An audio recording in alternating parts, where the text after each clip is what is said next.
Um, okay, so let me conclude with meaningful data. It started with MFG Labs.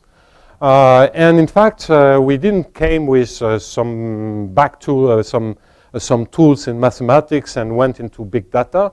The big data problem jumped at us. Okay.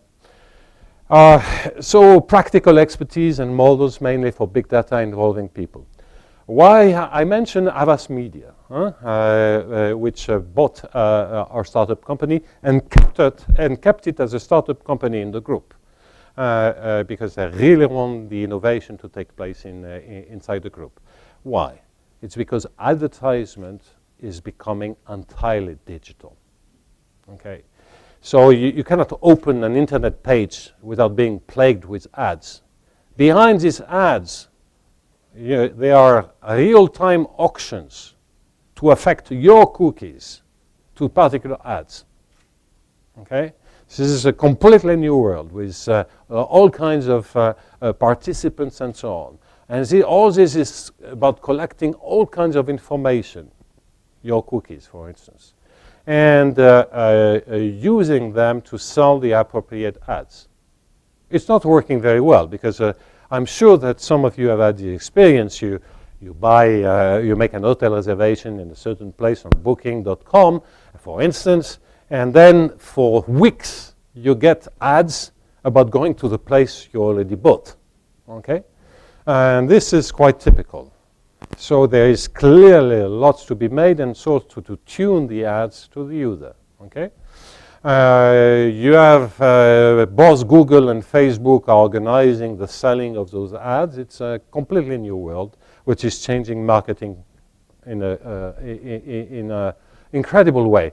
Let me tell you our story, which is why we were, fortunately for our bank accounts, we were bought by Avas Media. So we created, you can go, you can register. So you go to Warner Bros. France, and you look into My Warner.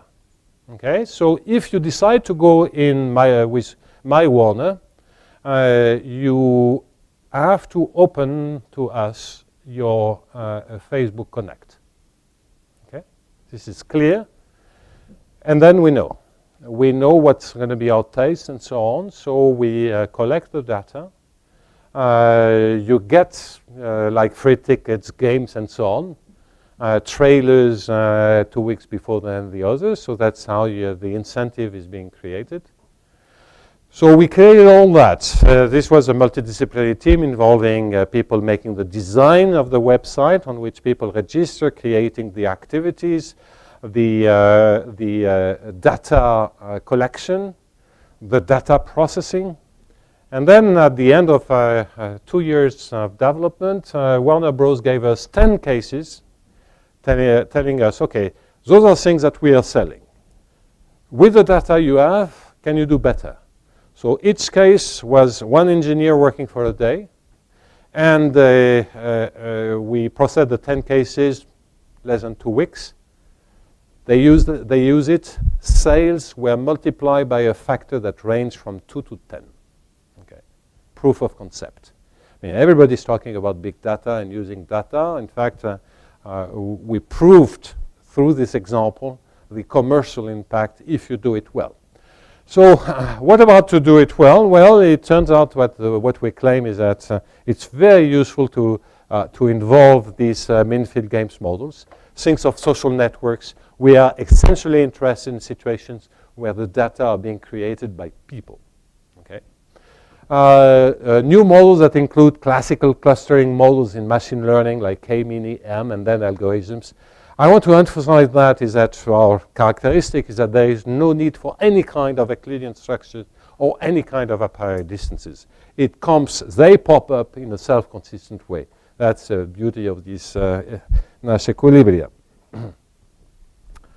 Why people? Well, you may be aware that the New York City has released all the data about all taxis in New York City for years. So time of departure, time of arrival, and location of departure, location of arrival, and the tab of the taxi. Okay, because they know there is a huge information not only about tariffication, possible tariffication, but also about the flows of people in the city, which is of course a question of tremendous importance to understand, you know, the flows. I mentioned Facebook and movies, the Warner Bros. Experience, and I want to mention that those ideas of distance, very naively people would say, well, let's look at a cluster of friends, and that's going to be through the links between friends, that's going to be distances. But this is much more complicated than that. Because in fact, you know, some people may say, well, I liked Harry Potter 1. Some others may say, I liked Harry Potter 2. They are close. But if you just look at this with numbers, they are not close. So you have to understand, you have to learn that indeed they are close, because the people that say those things are close, and this has to be consistent. So this is not, you cannot set up a distance and say they are close because the distance is small. No. You have to learn it in a self-consistent way, and that's what is being done with Minfield Games. Almost over is that even if for pure data models make sense, so although we are always dealing with data that comes from people, it makes sense when those data are just being collected, like financial data and so on.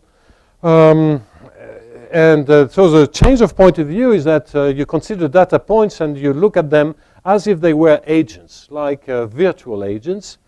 So a little bit like in some sense I'm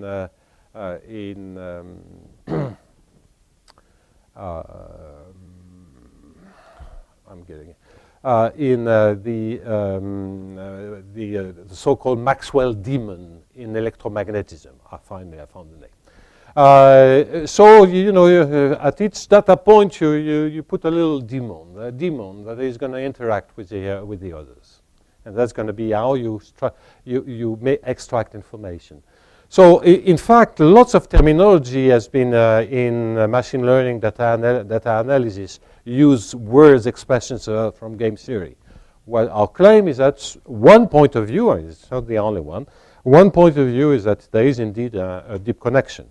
So classical came in just to give you an example. That's a classical, a very classical problem, and which yields all kinds of very efficient algorithms for clustering of data.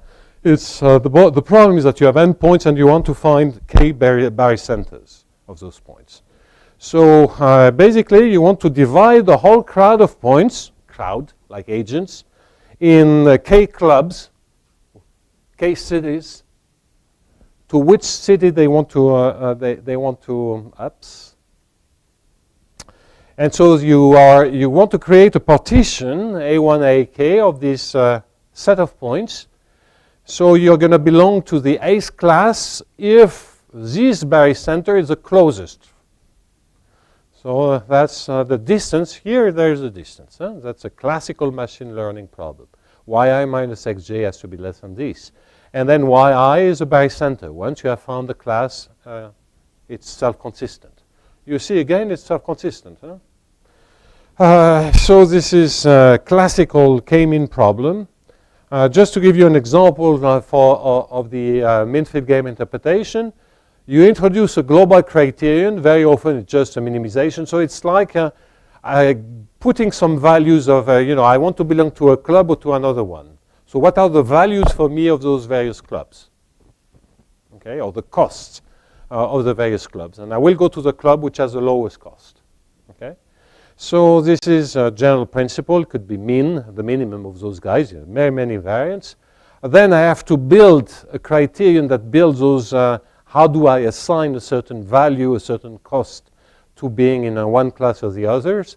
And that's the type of densities that I want to create.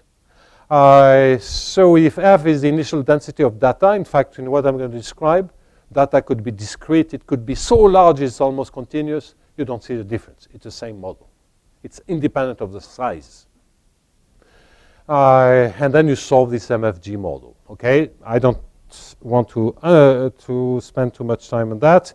And if you look on the k-mean example, so you can find explicit example, and you find is the barycenter, is the objective function, which is just the Euclidean distance. So it's by this, I just want to say that there are all kinds of algorithms that exist in the literature, which exist in computer science, in machine learning, in statistics.